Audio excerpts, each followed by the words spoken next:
I didn't think there were many options for Rangers with the new weapon mastery, but I've been playing with the Dagger on an Untamed, and there's a pretty cool build that I'd like to share. It has a thief-like playstyle using the Dagger main hand and a sword main hand, but it has access to the new Dagger ambush because Untamed have ambush skills on all of their weapon skills.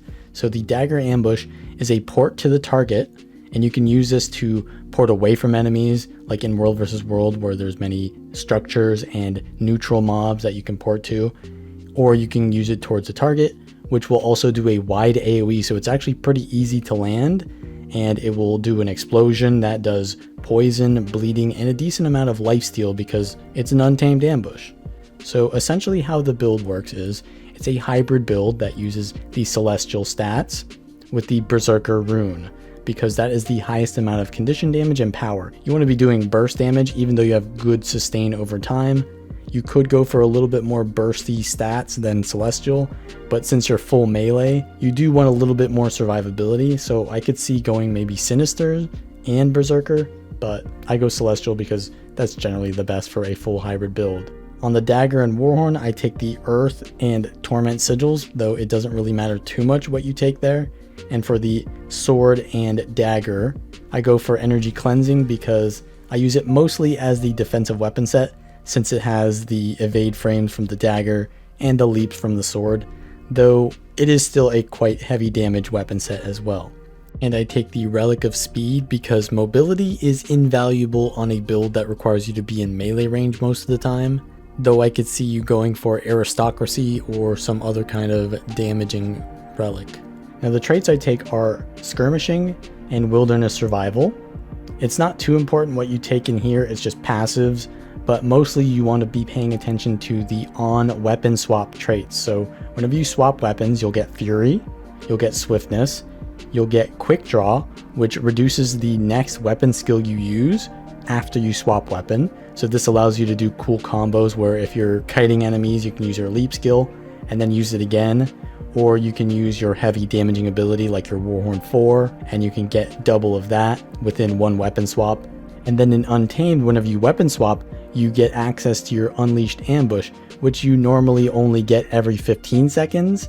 So now it's every 10 seconds because your weapon swap is a 10-second cooldown. And the Untamed ambushes are pretty nice on both the melee weapon sets. So as the Sword, you're going to get access to a bit of a leap, which will daze the target, and it'll do a decent amount of power damage. So that's just going to keep you on your target, interrupt them, and just generally set up your other skills. Now the Dagger ambush is pretty interesting. So it ports you to the target, and then it will do an AoE. And you can do this as well to gain distance from your enemies who are chasing you by using the structures and stuff like that. And it's got a pretty wide range, as you can see. So what you want to do is use the Dagger 5 to cripple and bleed, then use the Sword 3, which will immobilize if the target has a movement inhibiting condition on them, which we just got. And then we want to use the Dagger 4 because that will give poison and do quite a bit of power damage if they have a movement inhibiting condition on them, which we just gave them as well, 2 of them. So do the Dagger 5, Sword 3 into Dagger 4, and then you can do the Sword 2, which does quite a bit of power damage if they have that movement inhibiting condition on them. And then what you want to do is swap to your Dagger. Now you can just stay in melee range and use that Dagger ambush, or you can kind of like go back a bit and then use it to port back in, and that will allow you to kind of like hide the animation a little bit. And then once you're in melee range from that, you can use the Dagger 2, give quite a bit of bleeding and some poison. Now you can make this even better if you include your pet. So you start out with your smoke scale, and you want to unleash the pet, send them in with the F1, F2, and F3, and then you want to unleash yourself. This will allow you to not only use the Dagger ambush, but also to use the pet's F1, which is a knockdown. So you send them in, unleash yourself, use the F1, and then Dagger F1 in, Dagger 2, and then from there you can go into the rest of your sword leap. So setting up that burst with the smoke scale is really important because the CC into the even baiting a dodge is pretty good for setting up your burst damage. Now I've also got the Siege Turtle, which gives a projectile blocking AoE, which also pulses protection on you. This is just a defensive pet, but if you're swapping between your pets to keep them alive, just know that the F2 is the most important thing here. You can sort of use the F1 as a knockback, but it's really slow and hard to land.